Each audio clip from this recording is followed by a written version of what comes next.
حضرات، آج شعبان کی 19 تاریخ ہے 1434 اور جون کی 29 تاریخ ہے 2013، اور آج ہم سورہ مبارکہ نساء کی آخری آیت نمبر 176 کی تلاوت کا شرف حاصل کریں گے۔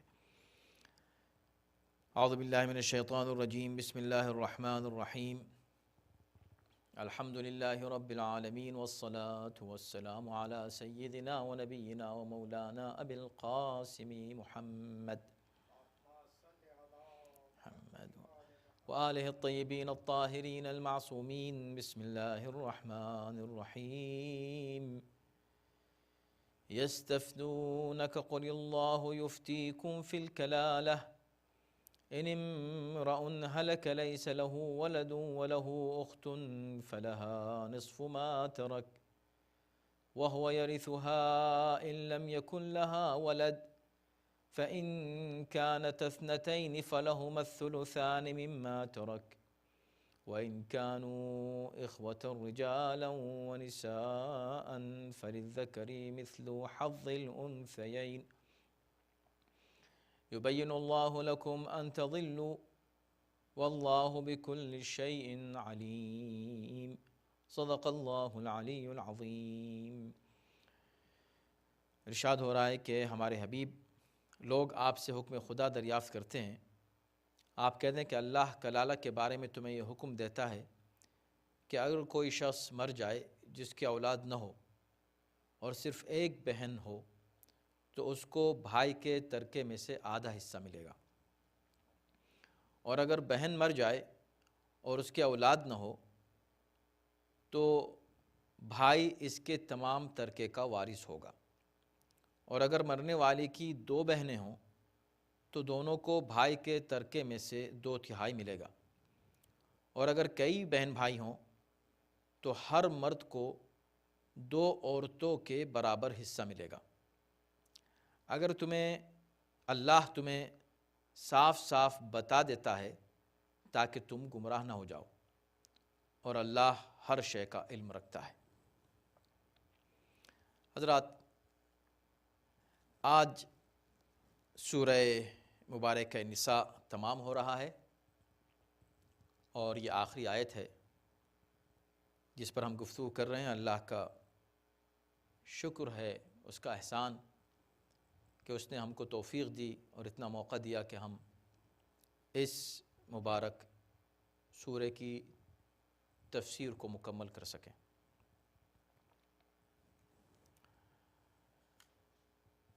یہ آخری آیت،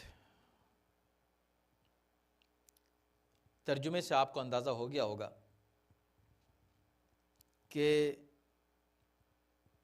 میراث کے تعلق سے گفتگو کر رہی ہے۔ جیسے کہ آپ جانتے ہیں کہ سورہ شروع ہی ہوا خاندان کے مسائل سے،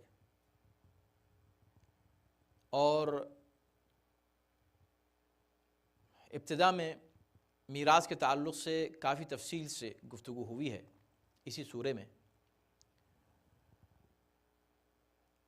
یہاں اختتام پر پھر ایک اور مسئلہ بیان کیا گیا، اس کو بھی کافی تفصیل سے اس آیت میں ایک ہی مسئلے کو پیش کیا گیا ہے۔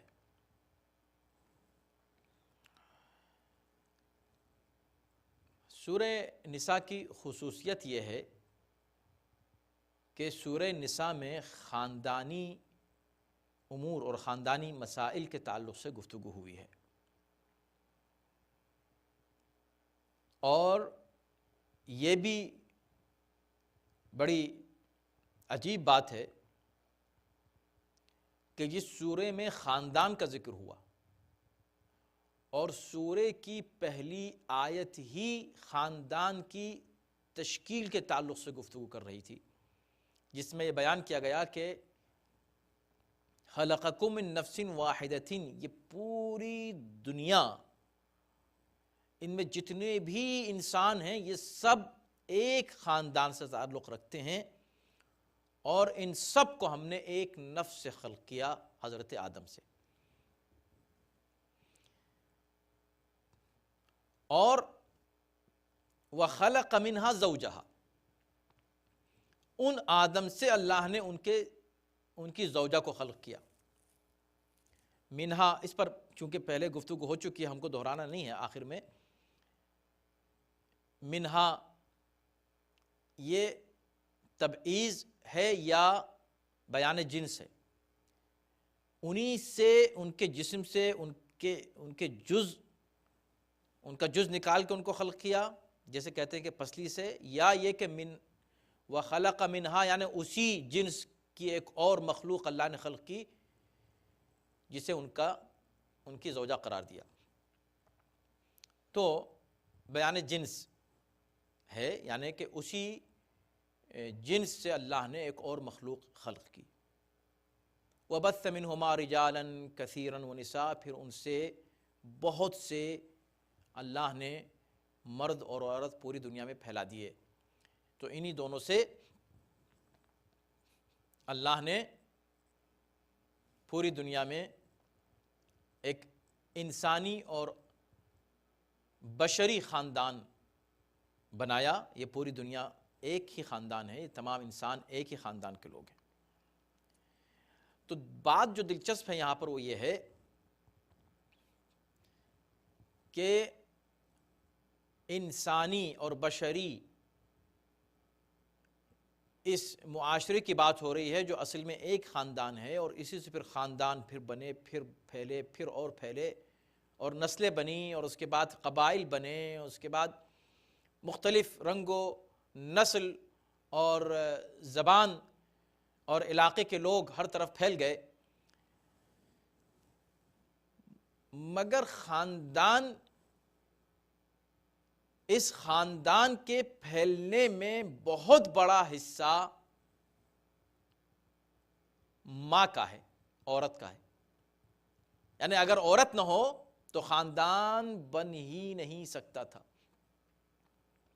اور سبحان اللہ، آدم اور حوا کو چھوڑ کر کوئی مثال ایسی نہیں ہے کہ کوئی شخص معجزے ہی کی صورت میں صحیح بغیر ماں کے پیدا ہوا ہو. لیکن حضرت عیسیٰ کی مثال، ایک مثال کم سے کم موجود ہے کہ وہ بغیر باپ کے پیدا ہوئے، جس کا مطلب ہوا کہ ماں کی ضرورت ہر موقع پر برقرار رہی ہے. تو ماں کی اسی شاید اہمیت کی وجہ سے اس سورہ کا نام، جو اصل میں خاندان کے تعلق سے گفتگو کر رہا ہے، اس کا نام سورہ نساء رکھا. اور ہو سکتا ہے اس کا سبب یہ بھی ہو کہ خواتین کے حقوق جو پامال کیے جا رہے تھے اس دور میں، اس زمانے میں بہت زیادہ، ان کا دفاع کیا ہے اس سورہ میں. کیونکہ ابتدا میں، شروع ہی میں خاندان کا ذکر کیا، خاندان کی تشکیل کی بات ہوئی، پھر خاندان میں جو مسائل ضروری آتے ہیں تعلقات اور روابط کے اعتبار سے، ان کو تفصیل سے بیان کیا، میراث کے مسائل کو بیان کیا، نکاح اور طلاق کے اصول معین کیے، ان کے مسائل بیان فرمائے. تو ان تمام موقعوں پر یتیموں کا ذکر کیا، ان تمام موقعوں پر خاص طور پر عورتوں کے حقوق کا دفاع کیا ہے. تو ہو سکتا ہے اس کا نام سورہ نساء اس لیے بھی رکھا ہو. تو بہرکیف سورہ نساء سے اسلام میں عورت کی اہمیت کا اندازہ ہوتا ہے. اب اس آیت میں کیا بات کہی جا رہی ہے، پہلے ہم اس کو بیان کر دیں، اور اس کے بعد چونکہ یہ آخری درس ہے سورہ نساء کا، کوشش کریں گے کہ ایک خلاصہ پورے سورہ کا آپ کی خدمت میں پیش کر دیا جائے. تو اس سورہ میں جو میراث کا حکم پیش کیا جا رہا ہے وہ کلالہ کے تعلق سے ہے. کلالہ کا یہ لفظ اس سے پہلے بھی آ چکا ہے. کلالہ پدری بہن بھائی یا مادری بہن بھائی یا پدری و مادری بہن بھائی، ان سب کے لیے یہ لفظ استعمال ہوتا ہے. چنانچہ اس آیت میں ان کا ذکر کیا گیا، اور یہی لفظ اسی سورہ کی آیت نمبر 12 میں بھی آیا ہے. وہاں لفظ کلالہ سے مراد مادری بہن بھائی تھے. اگر آپ کو یاد ہے تو اس پر تفصیل سے گفتگو ہوئی تھی. اور ان کے سہام یعنی ان کے جو حصے ہوتے ہیں میراث میں اس کا ذکر کیا گیا تھا. اب یہاں اللہ پھر سے یہ بات کہہ رہا ہے کہ یستفتونک، تم سے پوچھا جاتا ہے، سوال کیا جاتا ہے. استفتاء حکم خدا معلوم کرنے کو کہتے ہیں. یستفتونک، آپ سے لوگ فتویٰ معلوم کرتے ہیں، یعنی حکم خدا دریافت کرتے ہیں. کس سلسلے میں حکم خدا دریافت کرتے ہیں؟ جواب سے پتہ چل رہا ہے کہ کس سلسلے میں یہ حکم خدا دریافت کیا جاتا ہے. قل اللہ یفتیکم فی الکلالہ، کہہ دو کہ اللہ تمہیں اپنا حکم سناتا ہے کلالہ کے تعلق سے. اس کا مطلب یہ ہے کہ پوچھا کس سلسلے میں گیا تھا؟ کلالہ کے بارے میں. اب اس کی تشریح ہو رہی ہے کہ اللہ حکم دیتا ہے تمہیں کلالہ کے تعلق سے. کیا حکم دیتا ہے، کیا فتویٰ دیتا ہے خدا؟ ان امرأ ہلک لیس لہ ولد، اگر کوئی ایک شخص مر جائے جس کی اولاد نہ ہو. لیس لہ ولد سے مفسرین نے یہ مراد لیا، اور ظاہر ہے کہ قرآن تنہا کافی نہیں ہے. جب تک کہ سنت نبوی نہ ہو، پیغمبر اسلام کی حدیث ہمیشہ تفسیر کرتی ہے قرآن مجید کے سوروں کی اور قرآن مجید کی آیات کی. تو کہا ولد سے مراد یہاں صرف لڑکا نہیں ہے. لیس لہ ولد، اگر اس کے کوئی ولد نہ ہو. عموماً ولد کا لفظ بیٹے کے لیے استعمال ہوتا ہے، اور بنت کا لفظ جو ہے وہ بیٹی کے لیے استعمال ہوتا ہے. لیکن ولد جو ہے وہ عام ہے، کیونکہ ابن اور بنت دونوں کے لیے عام ہے لفظ ولد. اس کے کوئی اولاد نہ ہو. ولد نہ ہو کا مطلب کیا ہے؟ اس کے اولاد نہ ہو. بلکہ مفسرین نے اس سے بھی آگے کی بات کی ہے. لیس لہ ولد سے مراد ہے کہ اس کے اولاد بھی نہ ہو اور اس کے ماں باپ بھی نہ ہو. نہ اولاد ہو نہ والدین ہو. ایسا شخص مر گیا، نہ اس نے اولاد چھوڑی نہ اس کے والدین زندہ ہیں. وَلَهُ أُخْتٌ، لیکن اس کی ایک بہن ہے. اس کی صرف ایک بہن ہے. فَلَهَا نِصْفُ مَا تَرَكَ، تو اس نے جو کچھ بھی چھوڑا ہے اس کا نصف حصہ اس کو ملے گا، لڑکی کو ملے گا. وَهُوَ يَرِثُهَا إِن لَمْ يَكُنْ لَهَا وَلَدٌ، اگر یہی سچویشن عورت کے ساتھ آ جائے، بہن کے ساتھ آ جائے، یعنی کسی شخص کی بہن کا انتقال ہو گیا اور بہن کے نہ اولاد ہے نہ بہن کے والدین ہیں، صرف یہ ایک بھائی ہے، تو وَهُوَ يَرِثُهَا، اس کے پورے مال کا وارث یہ بھائی ہو جائے گا. بہن ہوگی آدھے کی وارث اور یہ ہوگا پورے کا حقدار. ٹھیک ہے. فَإِن كَانَتْ اثْنَتَيْنِ فَلَهُمَا الثُّلُثَانِ مِمَّا تَرَكَ، یہ ایک سچویشن بیان کر دی. اس آیت میں 4 سہام بیان کیے ہیں، 4 حکم، 4 حصے، 4 سچویشنز، 4 سینیریو. تو پہلی سچویشن کیا ہوئی کہ ایک شخص مرا، اس نے اولاد بھی نہیں چھوڑی، ماں باپ بھی نہیں چھوڑے، مگر بہن ہے تو بہن کو آدھا ملے گا. ایک دوسرا مسئلہ یہ ہے کہ اگر عورت مر گئی، اس کے ماں باپ نہیں ہیں زندہ، اس کے بچے نہیں ہیں، صرف ایک بھائی ہے، اس کو پورا ملے گا. ٹھیک ہے. اب ایک تیسری سچویشن آئی، فَإِن كَانَتْ اثْنَتَيْنِ فَلَهُمَا الثُّلُثَانِ مِمَّا تَرَكَ، اگر کوئی مرد مر جائے اور كَانَتْ اثْنَتَيْنِ اور اس کے 2 ہوں، 2 اثنتین عورت کے لیے استعمال ہوتا ہے، تو 2 عورتیں چھوڑی ہوں اس نے، تو یہاں 2 عورتوں سے مراد 2 بیٹیاں بھی ہیں یا 2 بہنیں ہیں، بس اور کچھ نہیں چھوڑا. تو فَلَهُمَا الثُّلُثَانُ، ان کو 2 ثلث ملے گا، مما ترک، جو اس نے ترک کیا، جو اس نے چھوڑا ہے. تو 2 بہنیں چھوڑی، پہلی سچویشن میں تھا کہ 1 بہن چھوڑی تھی، اب یہ ہے کہ 2 بہنیں چھوڑی ہیں. تو جب 2 بہنیں چھوڑی تو کیا ہوگا؟ 1 بہن کو آدھا ملے گا، جب 1 چھوڑی تھی، 2 چھوڑی ہیں تو ثلثان، 2 ثلث ملیں گے، 2/3. ٹھیک ہے. وَإِن كَانُوا إِخْوَةً، اب یہ چوتھی سچویشن بیان کی جا رہی ہے. وَإِن كَانُوا إِخْوَةً رِجَالًا وَنِسَاءً، اگر کوئی شخص مر جائے،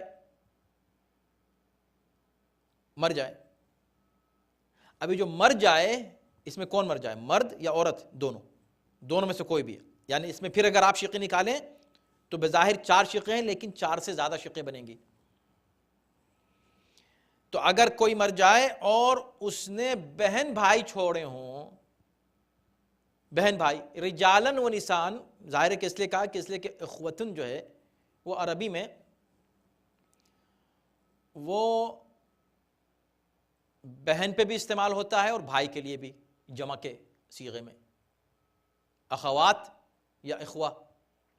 تو اس سے مراد چونکہ دونوں لیے جا سکتے تھے تو کوئی کنفیوژن نہ رہ جائے کہ بھئی وہ اخوتن سے مراد صرف بہنوں کی بات کی جا رہی ہے یا بھائیوں کی بات کی جا رہی ہے. تو کہا رجالن والنساء، بہن بھائی دونوں. اگر ملے جلے بہن بھائی چھوڑے ہوں، یعنی کہ صرف ایک بھائی چھوڑا یا صرف ایک بہن چھوڑی، نہیں، بہن بھی ہے بھائی بھی ہے، ایک بہن ایک بھائی ہے یا 2 بہنیں ایک بھائی ہے یا 2 بھائی ایک بہن ہے، بہن بھائی دونوں ہیں، تعداد دونوں کی الگ الگ ہو سکتی ہے. تو جو بھی تعداد ہے اور جو بھی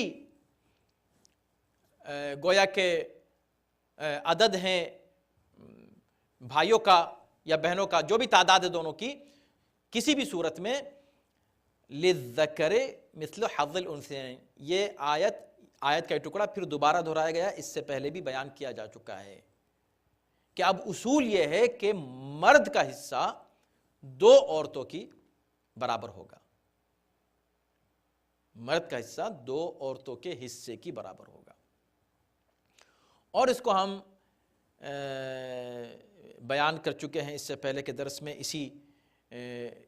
اسی جملے کی تفصیل میں، کہ قرآن کی بلاغت آپ ملاحظہ فرمائیں اور اسلام کا عدل اور انصاف آپ ملاحظہ فرمائیں کہ للذکر، مرد کا حصہ 2 عورتوں کی برابر ہوگا، یعنی میزان عورتوں کا حصہ ہے. یہاں اس کو دہرایا گیا ہے، اس جگہ دوسرے الفاظ میں کہا جا سکتا تھا، مثلا یہ کہا جا سکتا تھا کہ عورتوں کا حصہ مرد کے حصے سے آدھا ہے. تو یہ نہیں کہا کہ عورتوں کا حصہ مرد سے آدھا ہے، اس لیے کہ مرد کا حصہ جو ہے وہ اسکیل نہیں ہے، وہ میزان نہیں ہے، وہ کسوٹی نہیں ہے. اسکیل کیا ہے؟ عورت کا حصہ، یعنی اوریجنل حصہ عورت کا ہے. اس عورت کے حصے کو اسکیل بنا کر اللہ نے کہا مرد کا کتنا حصہ ہے؟ کہا 2 عورتوں کے حصے کی برابر مرد کا حصہ ہے. للذکر مثل حظ الانثیین. اس سے عورت کے حق کی اہمیت کا اسلام کی نظر میں اندازہ ہوتا ہے. اب وہ کیوں مرد کو 2 عورتوں کے برابر حصہ دیا گیا ہے، اس پر بھی چونکہ بار بار ہم جو ہے عرض کر چکے ہیں. اختصار کے ساتھ یہ ہے کہ چونکہ مرد کو اللہ نے فائنینشل ذمہ داری زیادہ دی ہے، اور یہ صرف میراث میں ایسا ہے، باقی چیزوں میں نہیں ہے. ایسا نہیں ہے کہ جناب اس نے نماز پڑھی تو اس کو ثواب آدھا ملے گا، اس نے زکوٰۃ دی تو عورت کو ثواب، تو مرد کو 2 عورتوں کی زکوٰۃ کا ثواب ملے گا، ایسا کچھ نہیں ہے. مرد کو اتنے ثواب ملے گا جتنا عورت کو اتنا جتنا مرد کو. اسی طرح اور بھی جتنے امور ہیں، خود معاشرتی جو امور ہیں،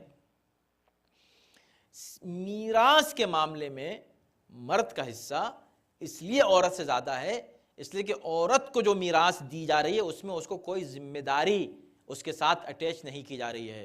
تمہارا پیسہ ہے، تمہارا مال ہے، بس تمہارے پاس رہے، تم چاہے خرچ کرو چاہے خرچ نہ کرو، اس میں کسی اور کا حق نہیں ہے۔ مرد کو دیا تو اس سے کہا یہ تمہارا حصہ ہے، مگر اس میں تمہاری بیوی کا بھی حصہ ہے، تمہاری ماں کا بھی حصہ ہے، تمہاری بیٹی کا بھی حصہ ہے، یہ تینوں جو عورتیں ہیں اس تمہارے مرد کے حصے میں باقی عورتوں کا حصہ آ رہا ہے، یعنی اس کو کچھ نہیں ملے گا آخر میں۔ تو یہ بات ہم چونکہ تفصیل سے بیان کر چکے ہیں، اتنا ہی کافی ہے بیان کرنا کہ یہ عدل الہی کے مطابق ہے اور عدل اجتماعی کے تقاضوں کے عین مطابق ہے۔ اس طرح کی تقسیم ذمہ داریوں کے اعتبار سے، جس کی جتنی ذمہ داری ہے اس کو اتنا حصہ دیا جا رہا ہے۔ یبین لکم ان تضلوا۔ اب اس جملے کو بیان کرنے سے پہلے اور اس کا ترجمہ کرنے سے پہلے تھوڑا سا اس پر ہم آتے ہیں کہ یہ جو سہام بیان کیے گئے ہیں، چار حصے، چار مسائل بیان کیے گئے ہیں اس آیت میں۔ ایک سوال یہ پیدا ہو سکتا ہے اس شخص کے لیے کہ جو پلٹ کر جائے گا اور آیت نمبر 12 کو پڑھے گا اور اس میں کلالہ کا ذکر پڑھے گا، تو اس میں کہا گیا ہے کہ کلالہ کا حصہ یعنی بہن اور بھائی کا حصہ جو ہے، بہن کا حصہ کتنا ہوگا؟ چھٹا حصہ اس کو ملے گا، چھٹا حصہ۔ وہ ایک دوسرے کے وارث ہوں گے بہن بھائی، اور ان کو چھٹا حصہ ملے گا۔ یہاں کہا جا رہا ہے کہ آدھا ملے گا، تو وہاں لڑکی کو، بہن کو، جو کلالہ، یہی لفظ ہے، کلالہ کو چھٹا ملے گا، یہاں کہا جا رہا ہے آدھا ملے گا۔ تو کیا کنٹرڈکشن ہے دونوں میں؟ نہیں، ایسا نہیں۔ وہاں کلالہ اس بہن کو کہا گیا ہے جو مادری بہن ہے، یعنی صرف ماں سے، جس کو کہتے ہیں نا اسٹیپ برادر، اسٹیپ مدر، مطلب اسٹیپ سسٹر۔ باپ الگ الگ ہیں، ماں دونوں کی ایک ہے، ایسی صورت میں اس کو چھٹا حصہ ملے گا۔ لیکن باپ دونوں کے ایک ہیں، ماں الگ الگ ہے، یا باپ اور ماں دونوں ایک ہیں، سگے بہن بھائی ہیں، دونوں صورتوں میں آدھا حصہ ملے گا کلالہ کو، لڑکی مطلب بہن کو۔ یہ فرق ہے ان دونوں میں، اس لیے کہ اگر آپ پڑھیں اور یہ سوال کریٹ ہو تو ہم نے اس کا جواب آپ کو دے دیا۔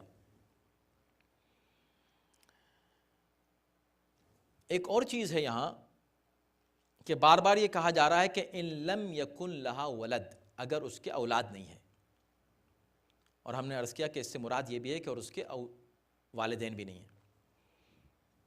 تو یہ کیوں ہے؟ یہ اس لیے ہے کہ بہن بھائی کو حصہ نہیں ملے گا، کچھ نہیں ملے گا، زیرو ہے ان کا حصہ، اگر مرنے والے کی اولاد موجود ہے، پھر پورا حصہ اولاد کو ملے گا۔ مثلا ایک بیٹی ہے تو بس پورا حصہ بیٹی کو ملے گا، ایک بیٹا ہے تو بس پورا حصہ جو ہے بیٹے کو ملے گا۔ اگر اولاد نہیں ہے مگر ماں باپ ہیں تو بھی بہن بھائیوں کو کچھ نہیں ملے گا، والدین کو ملے گا۔ تو بہن بھائی کا حصہ کب آتا ہے؟ جب مرنے والے کے نہ والدین ہوں اور نہ مرنے والے کی اولاد ہو۔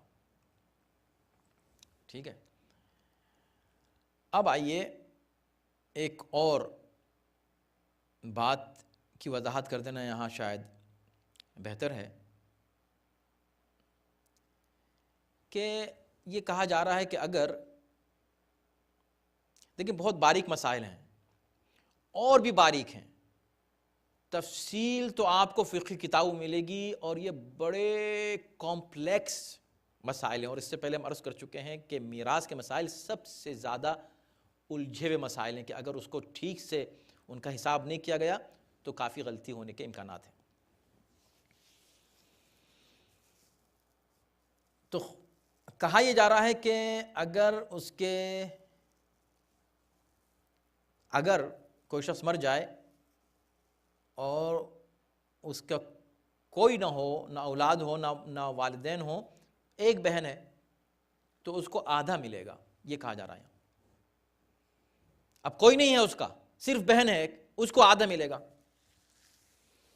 باقی آدھا کہاں جائے گا؟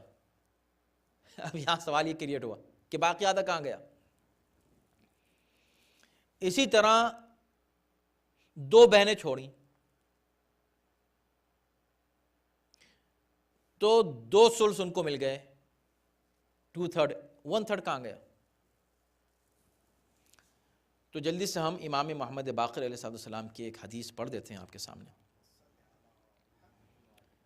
اذا مات الرجل وله اخت لها نصف ما ترك من الميراث بالآية كما تأخذ البنت لو كانت والنصف الباقي يرد عليها بالرحم اذ لم يكن للميت اقرب منها۔ اگر مرد مر جائے اور اس کی ایک بہن ہو تو اس کو آدھا ملے گا، یہ جو آدھا اس کو ملے گا اس کے ترکے میں سے بالآیہ، آیت کے حکم کے مطابق، یہ جو آیت نے حکم دیا اس کے مطابق آدھا ملے گا۔ باقی آدھا کہاں جائے گا؟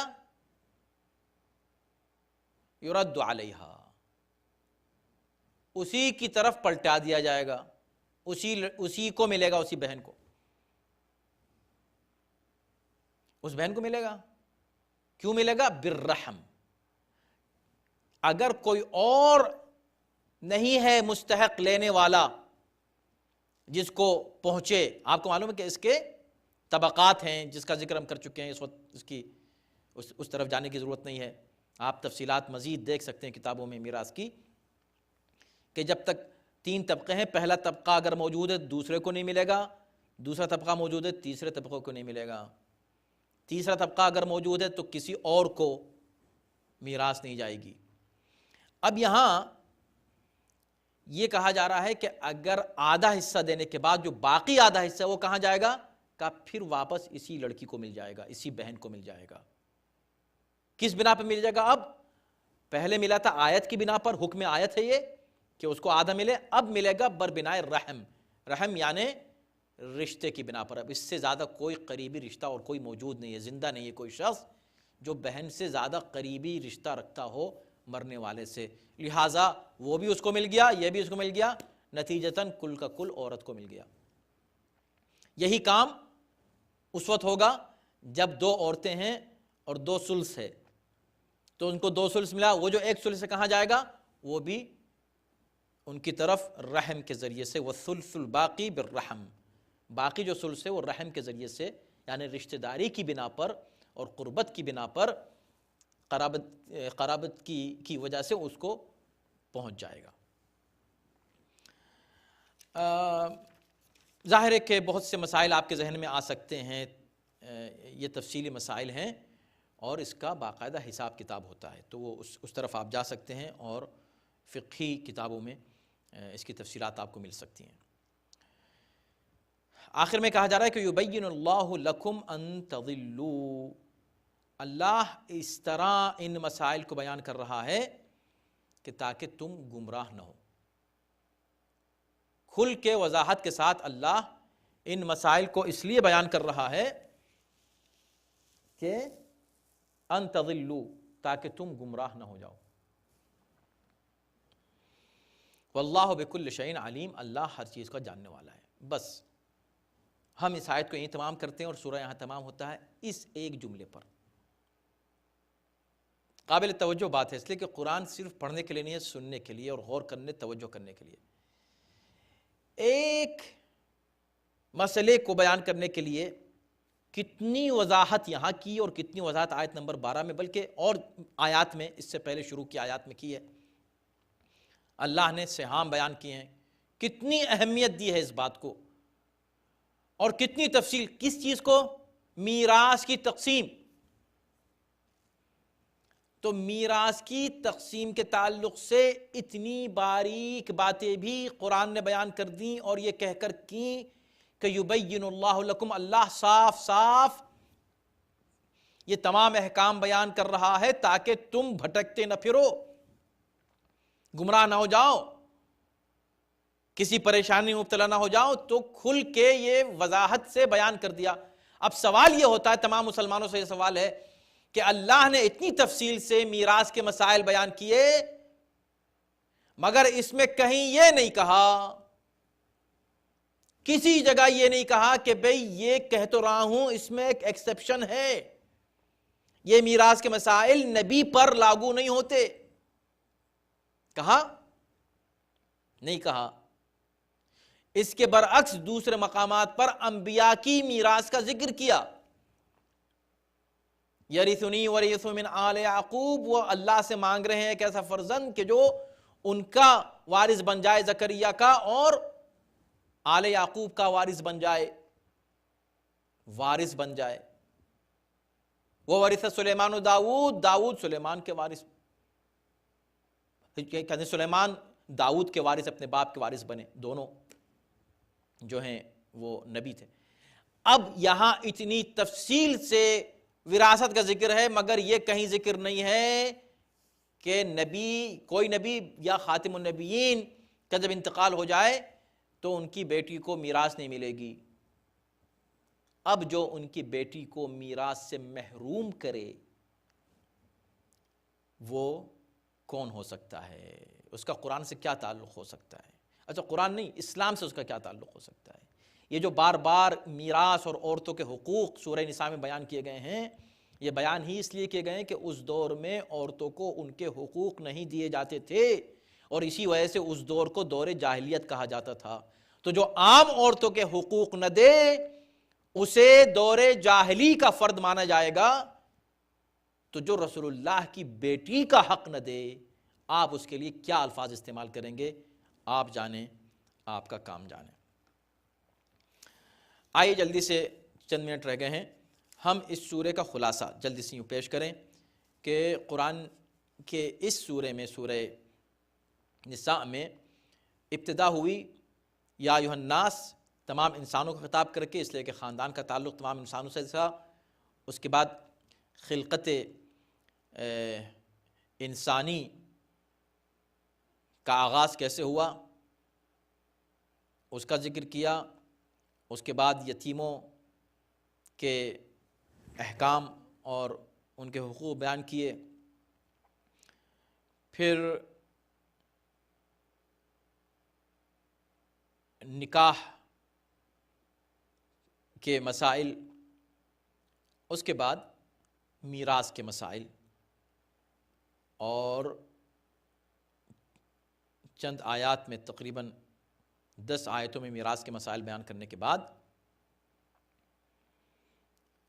اس کے بعد عورتوں کے حقوق کہ عورتوں پر ظلم نہ کریں، بیویوں پر ظلم نہ کریں، زوجہ پر ان کے ساتھ حسن سلوک رکھیں، اور اگر ان سے غلطی ہو جائے تو معاف کریں، اور اگر وہ کوئی بہت بڑے گناہ کے مرتکب ہوں تو ان کو کیسے ڈیل کیا جائے، کیسے اس سچویشن کا سامنا کیا جائے، اس کے مسائل ہیں.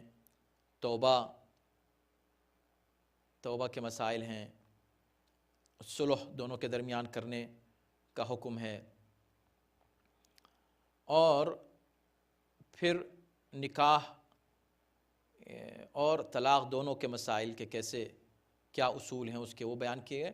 اور ایک بہت اہم مسئلہ، شریعت کا بہت ہی اہم مسئلہ، آیت نمبر 23 میں بیان کیا گیا،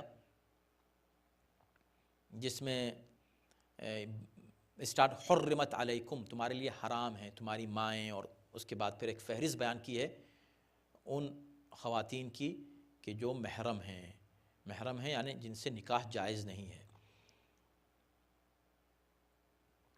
اس کے بعد نکاح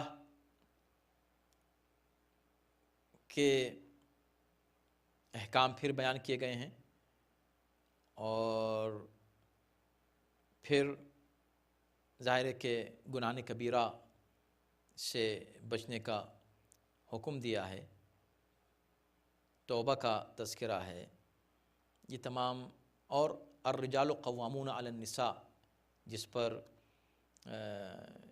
کافی تفصیل سے ہم نے گفتگو کی، اور اس پر تفصیل کی ضرورت ہے مزید، کہ مرد عورتوں پر اختیار رکھتے ہیں۔ یہ ایک کنٹروورشل ایشو ہے جس کو لوگ سمجھ نہیں سکے، لیکن ہم اس کو بیان کر چکے ہیں کہ وہ کس بنا پر، اپنی ذمہ داری کی بنا پر، نہ کہ کسی اور وجہ سے۔ وجہ صرف یہ ہے کہ وہ، ورنہ ایک روایت یہ ہے کہ مومن عورت، ایک پرہیزگار عورت غیر پرہیزگار 1000 مردوں سے بہتر ہے۔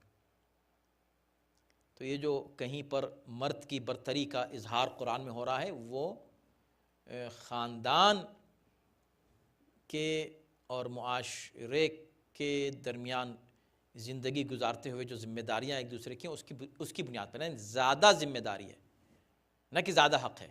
ہم پہلے کہہ چکے ہیں کہ ایسا نہیں کہ زیادہ حق ہے، نہیں، حق زیادہ عورتوں کا ہے، ذمہ داری زیادہ مردوں کی ہے۔ ورنہ دینی اعتبار سے اگر عورت متقی ہے تو 1000 مردوں سے بہتر ہے غیر متقی مردوں سے ایک عورت۔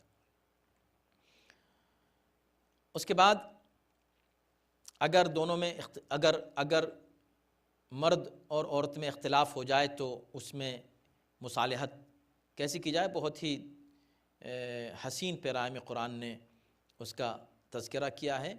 یتیموں کا خیال رکھنا، اور اس کے بعد حقوق دوسروں کے، والدین کے اور ذوی القربہ کے، یتیموں کے، مساکین کے اور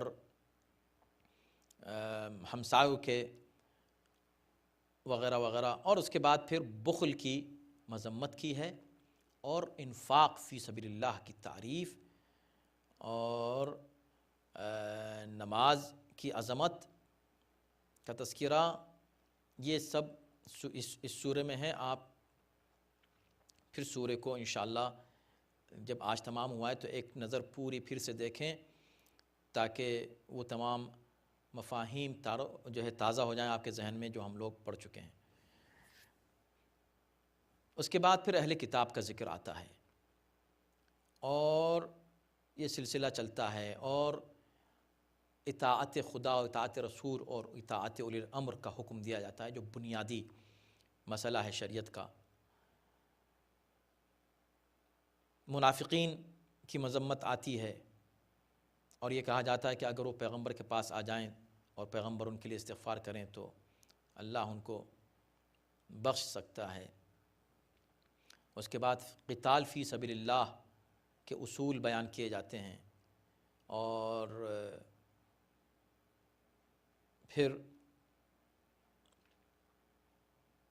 جہاد کے مسائل اور اصول پیش کیے جا رہے ہیں۔ اطاعت خدا اور رسول کا پھر حکم دیا جاتا ہے۔ قرآن میں تدبر کا، فلا یتدبرون القرآن، یہ اہم آیت ہے، قرآن میں تدبر کرنے کی ضرورت ہے۔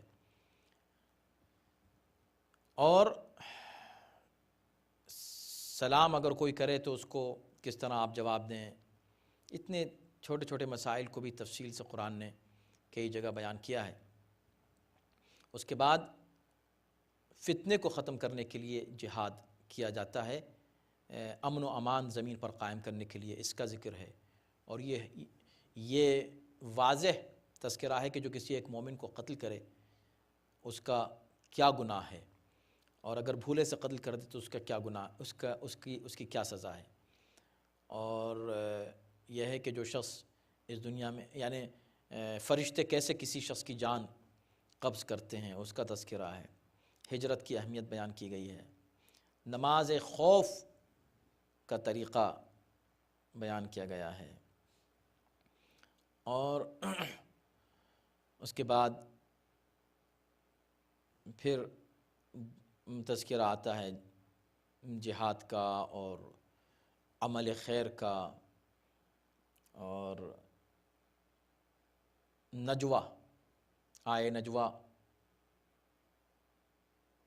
کا تذکرہ، نجوہ کی اہمیت یا اس کے تعلق سے گفتگو ہے، اور خدا اور رسول سے مخالفت کا گناہ اور شرک کو اللہ معاف نہیں کرتا، اس کا اعلان، اور پھر شیطان کیسے لوگوں کو بہکاتا ہے اس سے آگاہ کیا ہے۔ مومنین کو اللہ کیا جزا دے گا اس کا ہے، مرد یا عورت دونوں اگر عمل صالح کرتے ہیں کیسے ان کا اجر برابر ہے، اور دین اسلام کو اللہ کو ماننے کے لیے، اللہ کی بارگاہ میں جھکنے کے لیے کسی حوالے کی ضرورت ہے۔ ملت ابراہیم حنیفہ، اس کا تذکرہ ہے۔ اس کے بعد پھر شروع ہوتی ہے بات یستفتونک فی النساء، عورتوں کے بارے میں لوگ تم سے پوچھتے ہیں تو تم بتا دو ہمارا یہ حکم ہے۔ اس کے بعد عورتوں کے حقوق بیان کیے گئے، اور پھر